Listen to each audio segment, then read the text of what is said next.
मार्च 2021 में मुझे कलीसिया के अगुवाओं से एक पत्र मिला जिसमें मुझसे अपनी पत्नी के छद्म विश्वासी के बतौर व्यवहार का ब्यौरा देने को कहा गया था। मुझे पता था कि मेरी पत्नी वास्तव में छद्म विश्वासी थी और परमेश्वर के घर से बाहर निकाले जाने के मानदंड पूरे करती थी। उसने कई वर्षों तक परमेश्वर पर विश्वास किया था, लेकिन कभी सत्य का अनुसरण नहीं किया। वह हमेशा सांसारिक प्रवृत्तियों और धन के पीछे भागती रही और सुख खोजती रही। ना केवल वह कलीसिया की सभाओं में जाने को तैयार नहीं होती थी, बल्कि उसने कभी प्रार्थना नहीं की या परमेश्वर के वचन नहीं खाए पिए और कर्तव्य करने में भी अनिच्छुक थी। जब मैंने और भाई बहनों ने उसके साथ सत्य का अनुसरण करने और कर्तव्य निभाने के महत्व को लेकर संगति की, तो उसने इसे बिल्कुल भी दिल से नहीं लिया। वह ना केवल खुद सत्य का अनुसरण नहीं करती थी, बल्कि मुझसे भी हमेशा यह कहती थी, तुम्हें इतनी लगन से सत्य का अनुसरण करने की जरूरत नहीं है, बस साथ चलना ही काफी है। जब मैं उसकी बात नहीं सुनता था, तो वह अक्सर मुझ पर नाराज हो जाती, जिससे मैं काफी बेबस महसूस करता था। मुझे पता था कि मुझे अपनी पत्नी के व्यवहार को सच सच लिखना चाहिए, लेकिन जब कागज पर लिखने का समय आया तो मैं झिझक गया। सोचने लगा, हमारी शादी को लगभग 10 साल हो चुके हैं। भले ही मेरी पत्नी सत्य का अनुसरण नहीं करती, लेकिन मेरे साथ और मेरे माता पिता के साथ उसका व्यवहार काफी अच्छा है। वह अपने लिए बढ़िया कपड़े खरीदते समय मितव्ययी बनी रहती है, पर मेरे और मेरे माता पिता के लिए खरीदारी करते समय उदार होती है। अब जब उसे बाहर निकाला जाने वाला है, तो ना केवल मैं उसकी मदद करने के लिए कुछ नहीं कर सकता, बल्कि मुझे खुद भी उसे उजागर करना होगा। यह दिल दहला देने वाला लगता है। इसके अलावा अगर मेरी पत्नी को पता चला कि मैंने ही उसके व्यवहार को उजागर किया है, तो वह निश्चित रूप से इतना हृदयहीन होने पर मुझ पर नाराज होगी। मैं भविष्य में उसका सामना कैसे करूंगा? फिर मैंने यह भी सोचा, भले ही मेरी पत्नी सत्य का अनुसरण ना करे, लेकिन उसने कभी कोई बुरा काम नहीं किया है, इसलिए उसे कलीसिया में रखने से कोई नुकसान नहीं होगा। अगर वह कलीसिया में रहती है, तो मैं उसे पत्र लिखना और उसकी मदद करना जारी रख सकता हूँ, और वह दुनिया के पीछे भागने के लिए पूरी तरह से परमेश्वर को नहीं छोड़ेगी। शायद अभी भी उसके बचे रहने की थोड़ी सी संभावना है, लेकिन अगर उसे पता है कि उसे बाहर निकाला जाना है, तो वह खुद निराशा में डूब सकती है, पूरी तरह से परमेश्वर को छोड़ सकती है और सांसारिक प्रवृत्तियों का अनुसरण कर सकती है। यह सोचकर मैंने खुद को दुविधा में फंसा हुआ पाया। एक तरफ पारिवारिक स्नेह था और दूसरी तरफ कलीसिया के हित। मुझे क्या चुनना चाहिए? उन दिनों मैं बस इस पूरे मसले से बचना चाहता था, इसलिए मैंने खुद को अपने काम में डुबो दिया। लेकिन जब भी मैं काम खत्म करके शांत होता, तो मैं यह सोचता, अगर अगुआ देखते हैं कि मैंने अभी तक मूल्यांकन नहीं लिखा है, तो क्या उन्हें लगेगा कि मैं बहुत ही भावुक हो गया हूँ? इसके अलावा कलीसिया के सफाई कार्य पर किसी का निजी दृष्टिकोण और रुख महत्वपूर्ण होता है। सिद्धांतों के मुताबिक चलने और कलीसिया के कार्य की रक्षा करने में विफल होना शैतान का पक्ष लेना है। इन विचारों को ध्यान में रखकर मैंने अपनी पत्नी का मूल्यांकन लिखना शुरू किया। लेकिन जैसे जैसे मैं लिखता गया, मेरा स्नेह फिर से जाग उठा और मैंने सोचा, अगर मैंने अपनी पत्नी के छद्म विश्वासी व्यवहार के सभी विवरण लिखे तो वह निश्चित रूप से बाहर कर दी जाएगी। मुझे इसे बस संक्षिप्त ही रखना चाहिए। मूल्यांकन लिखने के बाद मैं थोड़ा सा असहज हो गया। ऐसा करके क्या मैं जानबूझकर चीज़ों को छिपा नहीं रहा हूँ?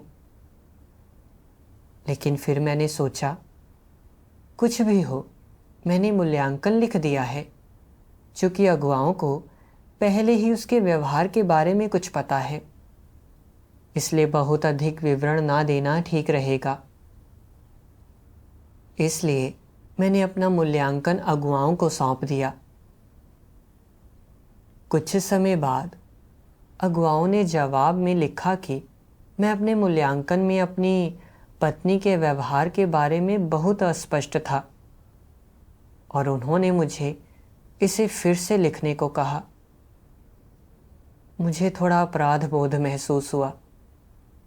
मुझे डर था कि बहुत अधिक विवरण लिखने से मेरी पत्नी को बाहर कर दिया जाएगा। इसलिए मैं अपना मूल्यांकन संक्षिप्त और अस्पष्ट रखना चाहता था ताकि काम चल जाए। लेकिन परमेश्वर हर चीज़ की पड़ताल करता है। क्या मैं ऐसा करके खुद को और दूसरों को धोखा देने की कोशिश नहीं कर रहा था? इसलिए मैं प्रार्थना और आत्मचिंतन करने परमेश्वर के सामने आया। आत्मचिंतन के दौरान मैंने परमेश्वर के वचनों का एक अंश पढ़ा। सर्वशक्तिमान परमेश्वर कहता है, तुम सभी कहते हो कि तुम परमेश्वर के बोझ के प्रति विचारशील हो और कलीसिया की गवाही की रक्षा करोगे, लेकिन वास्तव में तुम में से कौन परमेश्वर के बोझ के प्रति विचारशील रहा है? अपने आप से पूछो, क्या तुम उसके बोझ के प्रति विचारशील रहे हो? क्या तुम उसके लिए धार्मिकता का अभ्यास कर सकते हो? क्या तुम मेरे लिए खड़े होकर बोल सकते हो? क्या तुम दृढ़ता से सत्य का अभ्यास कर सकते हो? क्या तुम में शैतान के सभी दुष्कर्मों के विरुद्ध लड़ने का साहस है? क्या तुम अपनी भावनाओं को किनारे रखकर मेरे सत्य की खातिर शैतान का पर्दाफाश कर सकोगे?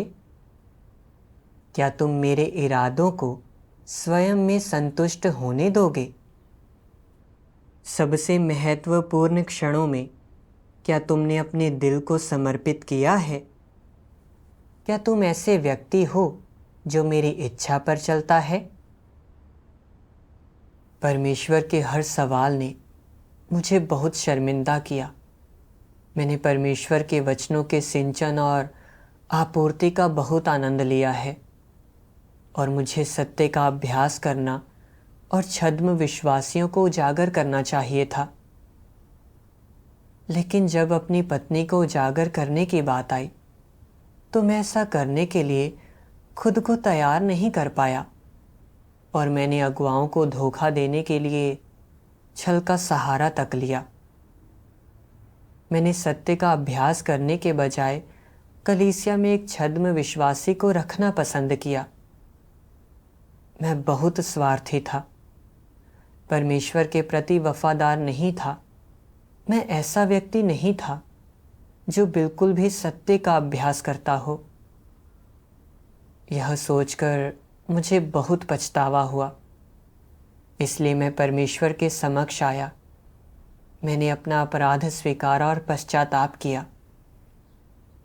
अपने स्नेह को अलग रखने और सत्य का अभ्यास करने की इच्छा जताई। फिर मैंने कलीसिया को अपनी पत्नी के व्यवहार के बारे में विस्तृत जानकारी दी।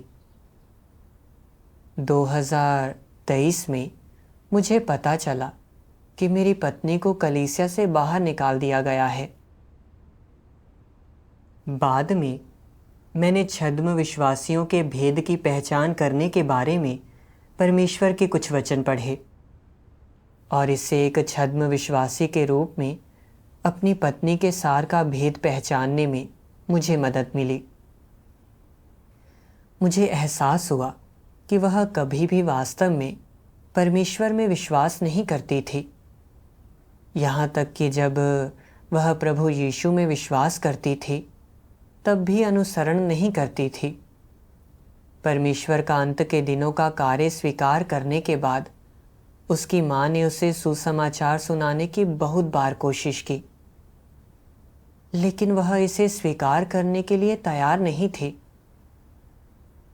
वह केवल हमारी शादी और परमेश्वर में मेरे विश्वास के कारण मेरे साथ कलीसिया में शामिल हुई, लेकिन वह अक्सर मुझसे कहती थी कि परमेश्वर में विश्वास करते हुए बस साथ चलना ठीक है, कि हमें बहुत अधिक अनुसरण करने की आवश्यकता नहीं है और पैसा कमाना प्राथमिकता होनी चाहिए। यही कारण है कि उसने परमेश्वर को पाने के बाद अपने कर्तव्यों में बहुत कुछ नहीं किया। जब मैं अक्सर उसके साथ अपने कर्तव्य करने के महत्व के बारे में संगति करता था, तो वह भाई बहनों की मेज़बानी करने के लिए अनिच्छा से सहमत हो जाती थी, पर वह उन्हें सुरक्षित रखने के लिए घर पर रुकने देने को तैयार नहीं थी। इसके अलावा वह अक्सर शिकायत करती थी कि मैं उसे बेहतर भौतिक जीवन प्रदान नहीं कर पा रहा हूँ। वैसे तो हमारे परिवार की रहन सहन की स्थितियाँ काफ़ी अच्छी थी, जिनमें भोजन या ज़रूरी चीज़ों की कोई कमी नहीं थी। फिर भी वह असंतुष्ट थी और एक बेहतर घर में रहना चाहती थी। यह देखकर कि मैं परमेश्वर में विश्वास रखता हूँ और उसकी मांगें पूरी नहीं कर सकता, उसने कई बार कहा कि वह अपनी आस्था अब और जारी नहीं रखना चाहती। मगर जब भी कोई दुर्भाग्यपूर्ण घटना होती तो वह तुरंत जोश में आ जाती, प्रार्थना करती और चढ़ावे चढ़ाती। जब परेशानियां दूर हो जाती तो वह अपने पुराने ढर्रे पर लौट आती। साफ था कि उसका विश्वास पूरी तरह से आशीष पाने के लिए था। उसके पास परमेश्वर के बारे में भी बहुत सारी धारणाएं थी और वह उन्हें अक्सर मेरे सामने फैला देती। मुझे बताती कि मैं अपनी आस्था का बहुत लगन से अनुसरण न करूं और अपने कर्तव्य निभाने के लिए घर से बाहर न जाऊं। जब मैं उसे सलाह देता था कि चीज़ों का सामना करने पर वह सत्य खोजे, तो वह इसे बस खारिज कर देती थी। यह दावा करती थी कि वह सब कुछ समझती है, बस उसे अभ्यास में नहीं ला पाती। यह देखकर मुझे एहसास होता था कि वह वास्तव में छद्म विश्वासी है जो सत्य से विमुख है। अपनी पत्नी का थोड़ा सा भेद पहचानने के बाद ही मुझे समझ आया कि मैं इतने वर्षों से मोह में जी रहा था। इसी कारण मैं उसे सहारा देने और उसकी मदद करने की कोशिश करता रहा। उसे कलीसिया में रहने देने की उम्मीद लगाए रहा। यह सब मेरे अत्यधिक स्नेह के कारण था। बाद में मैंने परमेश्वर के वचनों का एक अंश पढ़ा। सर्वशक्तिमान परमेश्वर कहता है, कुछ लोग भावनाओं के बारे में बहुत ऊंचा सोचते हैं। वे अपने साथ होने वाली हर चीज़ के बारे में अपनी भावनाओं के आधार पर ही प्रतिक्रिया व्यक्त करते हैं। अपने दिलों में वे अच्छी तरह जानते हैं कि यह गलत है, फिर भी वे वस्तुनिष्ठ होने में असमर्थ रहते हैं। सिद्धांत के अनुसार कार्य करना तो दूर की बात है। जब लोग हमेशा भावनाओं से बेबस रहते हैं तो क्या वे सत्य का अभ्यास कर पाते हैं? यह अत्यंत कठिन है। सत्य का अभ्यास करने में बहुत से लोगों की असमर्थता भावनाओं के कारण होती है। वे भावनाओं को विशेष रूप से महत्वपूर्ण मानते हैं। वे उन्हें सबसे आगे रखते हैं। क्या वे सत्य से प्रेम करने वाले लोग हैं? हरगिज नहीं। सार में भावनाएं क्या होती हैं? वे एक तरह का भ्रष्ट स्वभाव हैं। भावनाओं की अभिव्यक्तियों को कई शब्दों का उपयोग करते हुए बताया जा सकता है। भेदभाव, सिद्धांतहीन तरीके से दूसरों की रक्षा करने की प्रवृत्ति, भौतिक संबंध बनाए रखना और पक्षपात, यही भावनाएं हैं। लोगों में भावनाएं होने और उन्हीं भावनाओं के अनुसार जीवन जीने के क्या संभावित दुष्परिणाम हो सकते हैं? परमेश्वर लोगों की भावनाओं से सर्वाधिक घृणा क्यों करता है? कुछ लोग हमेशा अपनी भावनाओं से विवश रहते हैं और सत्य का अभ्यास नहीं कर सकते, और यद्यपि वे परमेश्वर के प्रति समर्पण करना चाहते हैं किंतु ऐसा नहीं कर पाते, इसलिए वे अपनी भावनाओं से त्रस्त महसूस करते हैं। ऐसे बहुत से लोग हैं जो सत्य को समझते हैं लेकिन उसे अभ्यास में नहीं ला सकते। ऐसा भी इसलिए है कि वे भावनाओं से विवश हैं। परमेश्वर के वचनों ने मेरी सटीक दशा उजागर कर दी। छद्म विश्वासी के रूप में अपनी पत्नी के व्यवहार के बारे में जानकारी देते समय मुझे स्पष्ट रूप से पता था कि वह लगातार सत्य का अनुसरण नहीं करती थी। वह सभाओं में जाने से इनकार कर देती थी, कभी प्रार्थना नहीं करती थी या परमेश्वर के वचनों को नहीं खाती पीती थी, और वह कोई भी कर्तव्य करने को तैयार नहीं थी। इसके बजाय वह केवल धन और सांसारिक सुखों के पीछे भागती थी। इसके अलावा उसकी मानवता अच्छी नहीं थी, और अगर कोई उसे अपमानित करता था तो वह उसे सबसे घिनौनी भाषा में कोसती, बिल्कुल अविश्वासी की तरह व्यवहार करती। मुझे पता था कि मुझे अपनी पत्नी का व्यवहार उजागर करना चाहिए, लेकिन मैं पूरी तरह से अपने स्नेह में डूबा हुआ था।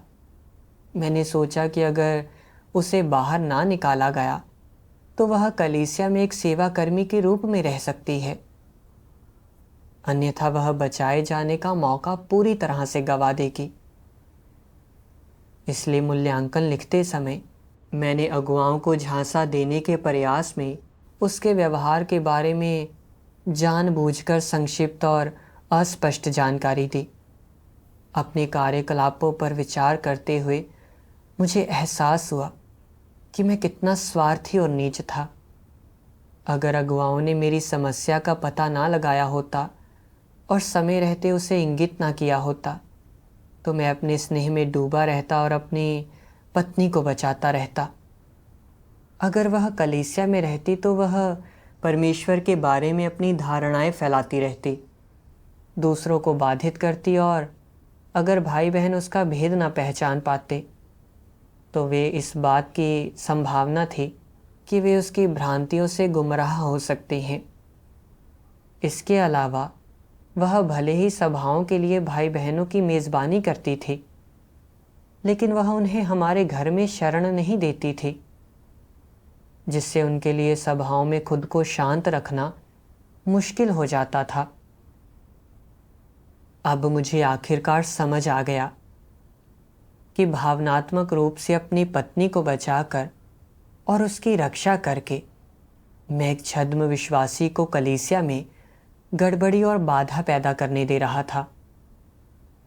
इससे पता चलता है कि मैं शैतान के सेवकों में से एक के बतौर काम कर रहा था और बुरे कर्म कर रहा था। बाद में मैंने और आत्मचिंतन किया, खुद से पूछा, अगर मैं अपनी पत्नी को अच्छे इरादों से कलीसिया में रखता तो क्या मैं वास्तव में उद्धार पाने और बच पाने में उसकी मदद कर पाता? क्या इस तरह से काम करना परमेश्वर के इरादे के अनुरूप होता? तभी मुझे परमेश्वर के वचनों का एक अंश मिला। जो अपने सर्वथा अविश्वासी बच्चों और रिश्तेदारों को कलीसिया में खींच कर लाते हैं, वे बेहद स्वार्थी हैं और सिर्फ अपनी दयालुता का प्रदर्शन कर रहे हैं। ये लोग इसकी परवाह किए बिना कि उनका विश्वास है भी या नहीं और ये परमेश्वर की इच्छा है या नहीं, केवल प्रेम पूर्ण बने रहने पर ध्यान देते हैं। कुछ लोग अपनी पत्नी को परमेश्वर के सामने लाते हैं या अपने माता पिता को परमेश्वर के सामने खींचकर लाते हैं और इसकी परवाह किए बिना कि क्या पवित्र आत्मा सहमत है या उनमें कार्य कर रहा है, वे आंखें बंद कर परमेश्वर के लिए प्रतिभाशाली लोगों को अपनाते रहते हैं। इन गैर विश्वासियों के प्रति दयालुता दिखाने से आखिर क्या लाभ मिल सकता है? यहां तक कि अगर वे, जिनमें पवित्र आत्मा उपस्थित नहीं है, परमेश्वर का अनुसरण करने के लिए संघर्ष भी करते हैं, तब भी उन्हें बचाया नहीं जा सकता।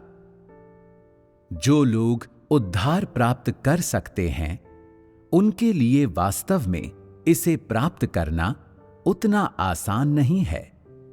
जो लोग पवित्र आत्मा के कार्य और परीक्षणों से नहीं गुजरे हैं और देहधारी परमेश्वर के द्वारा पूर्ण नहीं बनाए गए हैं, वे पूर्ण बनाए जाने में सर्वथा असमर्थ हैं। इसलिए जिस क्षण से वे नाम मात्र के लिए परमेश्वर का अनुसरण आरंभ करते हैं, उन लोगों में पवित्र आत्मा मौजूद नहीं होता। उनकी स्थिति और वास्तविक अवस्थाओं के प्रकाश में उन्हें पूर्ण बनाया ही नहीं जा सकता। इसलिए पवित्र आत्मा उन पर अधिक ऊर्जा व्यय न करने का निर्णय लेता है, न ही वो उन्हें किसी प्रकार का प्रबोधन प्रदान करता है, न उनका मार्गदर्शन करता है।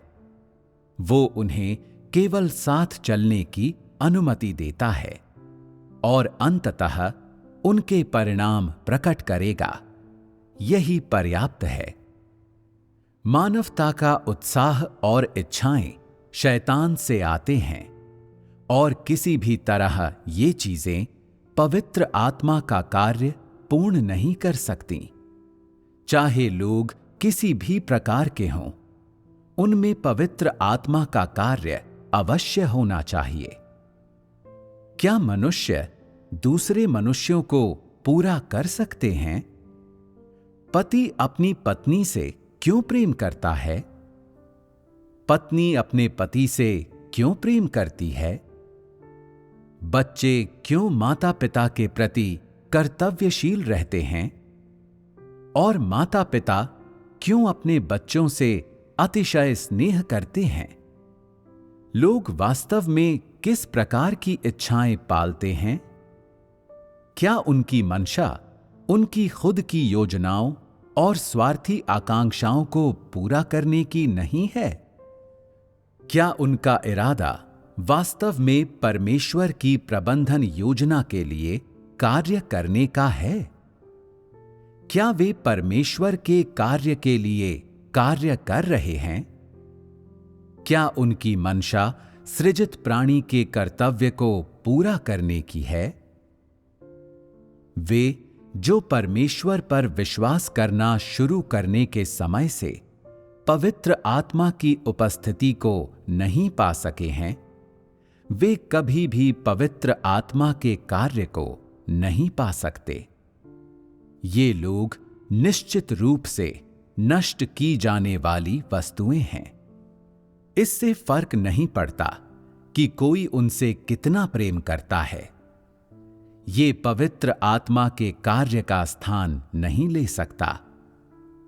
लोगों का उत्साह और प्रेम मानवीय इच्छाओं का प्रतिनिधित्व करता है, पर परमेश्वर की इच्छाओं का प्रतिनिधित्व नहीं कर सकता, और न ही वे परमेश्वर के कार्य का स्थान ले सकते हैं। यहां तक कि अगर कोई उन लोगों के प्रति अत्यधिक प्रेम या दया दिखा भी दे जो नाम मात्र के लिए परमेश्वर में विश्वास करते हैं और उसके अनुसरण का दिखावा करते हैं, बिना ये जाने कि वास्तव में परमेश्वर में विश्वास करने का क्या मतलब है, फिर भी वे परमेश्वर की सहानुभूति प्राप्त नहीं करेंगे, न ही वे पवित्र आत्मा का कार्य प्राप्त करेंगे। भले ही जो लोग ईमानदारी से परमेश्वर का अनुसरण करते हैं कमजोर काबिलियत वाले हों और बहुत सी सच्चाइयां ना समझते हों, वे तब भी कभी कभी पवित्र आत्मा का कार्य प्राप्त कर सकते हैं। लेकिन जो काफी अच्छी काबिलियत वाले हैं मगर ईमानदारी से विश्वास नहीं करते, वे पवित्र आत्मा की उपस्थिति प्राप्त कर ही नहीं सकते। ऐसे लोगों के उद्धार की कोई संभावना नहीं है। यदि वे परमेश्वर के वचनों को पढ़ें या कभी कभी उपदेश सुने या परमेश्वर की स्तुति गाएं, तब भी वे अंततः विश्राम के समय तक बच नहीं पाएंगे। परमेश्वर के वचनों के माध्यम से मुझे समझ में आया कि कोई व्यक्ति सत्य के अनुसरण के मार्ग पर चल सकता है और अंततः बचाया जा सकता है और जीवित रह सकता है या नहीं, यह दूसरों की मदद या समर्थन पर निर्भर नहीं करता। यह केवल कलीसिया में रहने और उसे छोड़े बिना जीवित रहने की बात नहीं है जो किसी को जीवित रहने की उम्मीद दे, बल्कि यह परमेश्वर और सत्य के प्रति व्यक्ति के रवैये पर निर्भर है। साथ ही इस बात पर भी निर्भर है कि वह अपने निजी अनुसरण में पवित्र आत्मा का कार्य और पूर्णता प्राप्त कर सकता है या नहीं। शुरू से ही मेरी पत्नी ने कभी भी ईमानदारी से परमेश्वर पर विश्वास नहीं किया।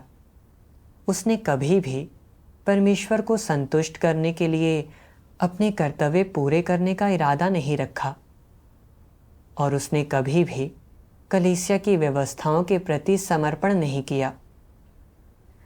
यहाँ तक कि जब उसने सभाओं के लिए भाई बहनों की अनिच्छा से मेज़बानी की तो भी उसने कोई जिम्मेदारी नहीं उठाई, चाहे कलीसिया के अगुवाओं ने उसके साथ कितनी भी संगति की हो। उसने कभी भी अपने तौर तरीके नहीं बदले। उसने कई बार यह भी कहा कि वह अब परमेश्वर पर विश्वास नहीं करना चाहती। सत्य के प्रति इतनी गहरी घृणा के रहते अगर मैं उसे कलीसिया में रहने को मजबूर कर देता तो भी पवित्र आत्मा उसमें कार्य ना करता। अगर ऐसा होता तो क्या मेरे सारे प्रयास व्यर्थ ना हो जाते?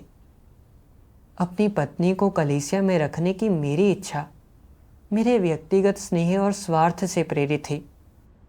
ऐसे कार्यकलाप ना केवल अप्रभावी होते बल्कि वे मेरे स्नेह के कारण परमेश्वर के स्वभाव को ठेस भी पहुंचा सकते थे।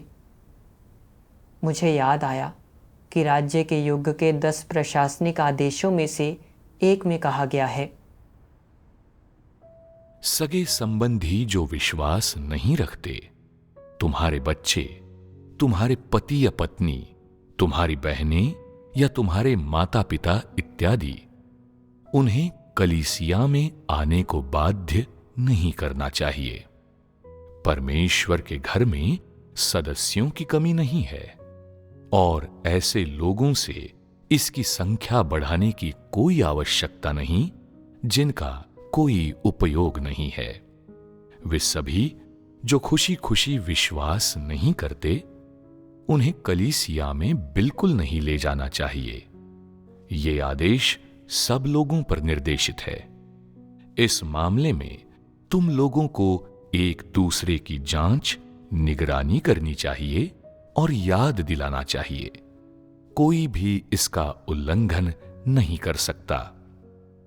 यहां तक कि जब ऐसे सगे संबंधी जो विश्वास नहीं करते अनिच्छा से कलीसिया में प्रवेश करते हैं, उन्हें किताबें जारी नहीं की जानी चाहिए या नया नाम नहीं देना चाहिए। ऐसे लोग परमेश्वर के घर के नहीं हैं और कलीसिया में उनके प्रवेश पर जैसे भी जरूरी हो रोक लगाई जानी चाहिए। यदि दुष्टात्माओं के आक्रमण के कारण कलीसिया पर समस्या आती है तो तुम निर्वासित कर दिए जाओगे या तुम पर प्रतिबंध लगा दिए जाएंगे। संक्षेप में, इस मामले में हर एक का उत्तरदायित्व है। हालांकि तुम्हें असावधान नहीं होना चाहिए, न ही इसका इस्तेमाल निजी बदला लेने के लिए करना चाहिए। प्रशासनिक आदेश में स्पष्ट रूप से कहा गया है कि गैर विश्वासी परिवार के सदस्यों को हमें कलीसिया में आने के लिए मजबूर नहीं करना चाहिए, भले ही ऐसे लोग कलीसिया में प्रवेश कर ले। परमेश्वर उन्हें स्वीकार नहीं करता। यह एक ऐसा आदेश है जिसका पालन हर विश्वासी को करना चाहिए। लेकिन मैंने परमेश्वर के प्रशासनिक आदेश की अनदेखी की और स्नेहवश अपनी पत्नी को कलीसिया में रखने की कोशिश की। कलीसिया एक ऐसी जगह है जहां भाई बहन परमेश्वर की आराधना करते हैं और अपने कर्तव्य करते हैं। यह छद्म विश्वासियों, मसीह विरोधियों या बुरे लोगों को बाधा पहुंचाने की अनुमति नहीं देती। चूंकि मेरी पत्नी सत्य से विमुख है और मूल रूप से एक छद्म विश्वासी है, इसलिए उसका कलीसिया में रहना निसंदेह कलीसिया के कार्य और कलीसिया के जीवन दोनों में ही गड़बड़ी और बाधा पैदा करता।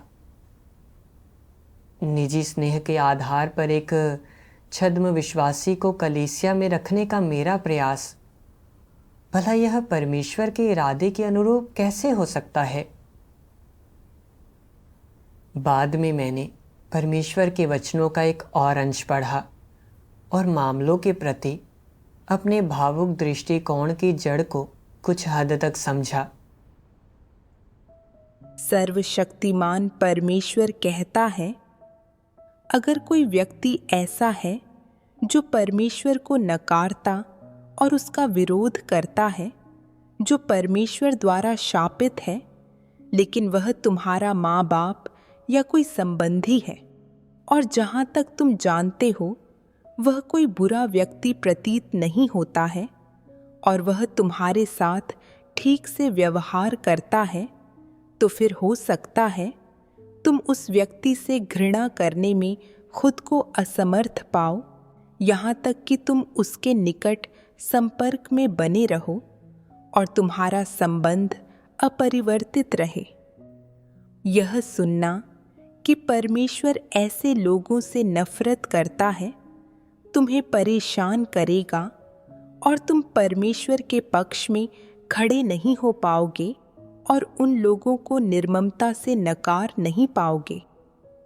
तुम हमेशा भावनाओं से बेबस रहते हो और तुम उन्हें पूरी तरह छोड़ नहीं सकते। इसका क्या कारण है? ऐसा इसलिए होता है क्योंकि तुम्हारी भावनाएं बहुत तीव्र हैं और ये तुम्हें सत्य का अभ्यास करने से रोकती हैं। वह व्यक्ति तुम्हारे लिए अच्छा है, इसलिए तुम उससे नफरत नहीं कर पाते। तुम उससे तभी नफरत कर पाते हो जब उसने तुम्हें चोट पहुंचाई हो। क्या यह नफरत सत्य सिद्धांतों के अनुरूप होगी? साथ ही तुम परंपरागत धारणाओं से भी बंधे हो। तुम सोचते हो कि वे माता पिता या रिश्तेदार हैं, इसलिए अगर तुम उनसे नफरत करोगे तो समाज तुम्हारा तिरस्कार करेगा और जनमत तुम्हें धिक्कारेगा। कपूत, अंतरात्मा से विहीन, यहाँ तक कि अमानुष कहकर तुम्हारी निंदा करेगा। तुम्हें लगता है कि तुम्हें इसके लिए दैवीय निंदा और दंड भुगतना होगा। भले ही तुम उनसे नफरत करना चाहो, लेकिन तुम्हारी अंतरात्मा तुम्हें ऐसा नहीं करने देगी। तुम्हारी अंतरात्मा इस तरह काम क्यों करती है? इसका कारण यह है कि अपनी पारिवारिक विरासत, माता पिता द्वारा दी गई शिक्षा और परंपरागत संस्कृति की समझ के जरिए तुम्हारे मन में बचपन से ही सोचने का एक ढर्रा बैठा दिया गया है। सोचने का यह ढर्रा तुम्हारे मन में बहुत गहरे बैठा हुआ है और इसके कारण तुम गलती से यह विश्वास करते हो कि संतानोचित निष्ठा पूरी तरह स्वाभाविक और उचित है और अपने पुरखों से विरासत में मिली हर चीज हमेशा अच्छी होती है। पहले तुमने इसे सीखा और फिर यह तुम पर हावी हो जाता है, तुम्हारी आस्था में और सत्य स्वीकारने में आड़े आकर व्यवधान डालता है और तुम्हें इस लायक नहीं छोड़ता कि तुम परमेश्वर के वचनों को अभ्यास में ला सको। तुम उससे प्रेम कर सको जिससे परमेश्वर प्रेम करता है और उससे घृणा कर सको जिससे परमेश्वर घृणा करता है। शैतान इस तरह की परंपरागत संस्कृति और नैतिकता की धारणाओं का इस्तेमाल तुम्हारे दिल, दिमाग और विचारों को बांधने के लिए करता है और तुम्हें परमेश्वर के वचन स्वीकार करने लायक नहीं छोड़ता।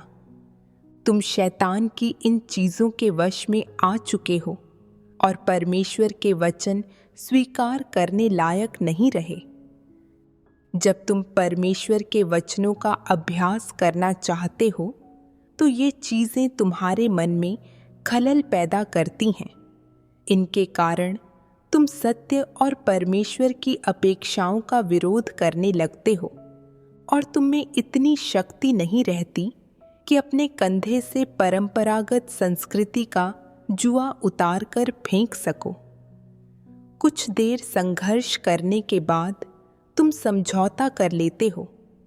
तुम यह विश्वास करना पसंद करते हो कि नैतिकता की परंपरागत धारणाएं सही हैं और सत्य के अनुरूप भी हैं और इसलिए तुम परमेश्वर के वचन ठुकरा या त्याग देते हो।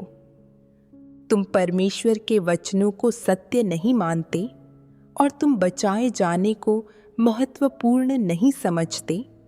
तुम्हें लगता है कि तुम अभी भी इस संसार में जी रहे हो और इन्हीं चीज़ों पर निर्भर रहकर जीवित रह सकते हो। समाज के आरोप प्रत्यारोप झेलने में असमर्थ होकर तुम सत्य और परमेश्वर के वचन तज देना पसंद करते हो।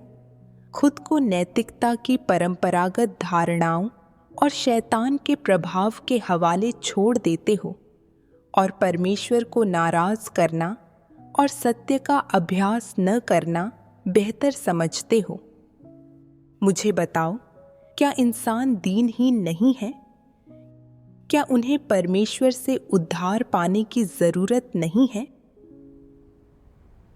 परमेश्वर के वचनों ने मेरे भावुक तरीके से कार्य करने की जड़ को उजागर कर दिया। जब मेरी पत्नी के एक छद्म विश्वासी के रूप में व्यवहार के बारे में विवरण देने की बात आई, तो मैंने उसके सार या परमेश्वर और सत्य के प्रति उसके दृष्टिकोण के आधार पर उसका भेद नहीं पहचाना या उसे उजागर नहीं किया।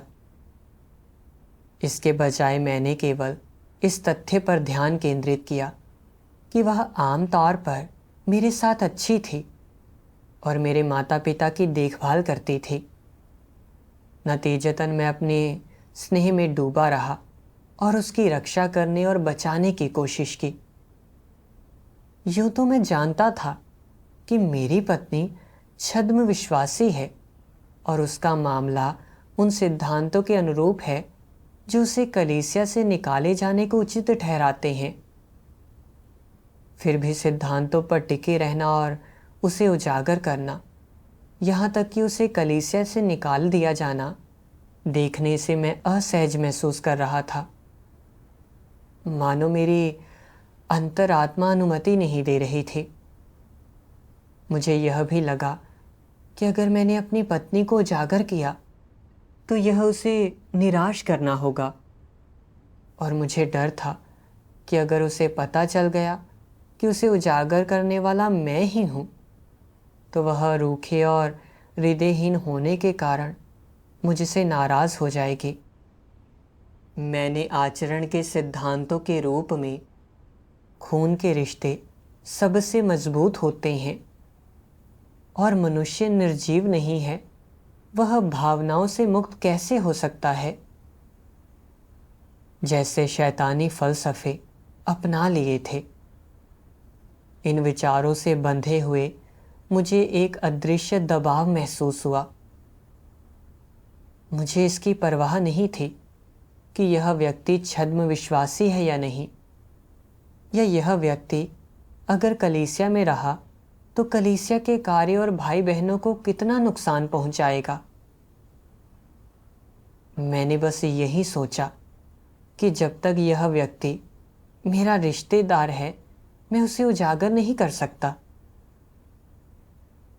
मुझे अपनी अंतरात्मा के विरुद्ध जाकर उसे बचाने को भी मजबूर होना पड़ा, और मुझे चिंता थी कि अगर मैंने ऐसा ना किया तो लोग मुझे हृदयहीन कहेंगे। आखिरकार मैंने देखा कि खून के रिश्ते सबसे मजबूत होते हैं और मनुष्य निर्जीव नहीं है, वह भावनाओं से मुक्त कैसे हो सकता है। जैसे कथन आचरण के सिद्धांत बिल्कुल नहीं थे, और इन शैतानी जहरों के आधार पर आचरण करने से मैं केवल स्नेह में डूबा रहूंगा और सही गलत के भेद की पहचान करने में असमर्थ रहूंगा। जुलाई 2023 में मुझे अपनी सास से एक पत्र मिला जिसमें लिखा था कि मेरी पत्नी तलाक के लिए अदालत में अर्जी देना चाहती है। मैं वास्तव में अपना वैवाहिक रिश्ता बचाने के लिए घर जाना चाहता था, लेकिन ख़ास तौर से अपनी दशा से जुड़े परमेश्वर के कुछ वचन पढ़ने के बाद मुझे एहसास हुआ कि मेरी पत्नी और मैं अलग अलग तरह के व्यक्ति हैं और एक रास्ते पर नहीं हैं। अगर हम साथ रहते हैं तो इसका एकमात्र परिणाम अंतहीन कष्ट होगा। इसके अलावा पिछले कुछ सालों में घर से दूर अपने कर्तव्य करते हुए मैंने परमेश्वर के मार्गदर्शन और आशीष का अनुभव किया है। मैंने जान लिया कि सत्य का अनुसरण करना ही जीवन में सही मार्ग है। इसलिए मैंने घर लौटने का विचार त्यागने का फैसला किया। मुझे अपना स्नेह त्यागने में मार्गदर्शन देने के लिए परमेश्वर का धन्यवाद।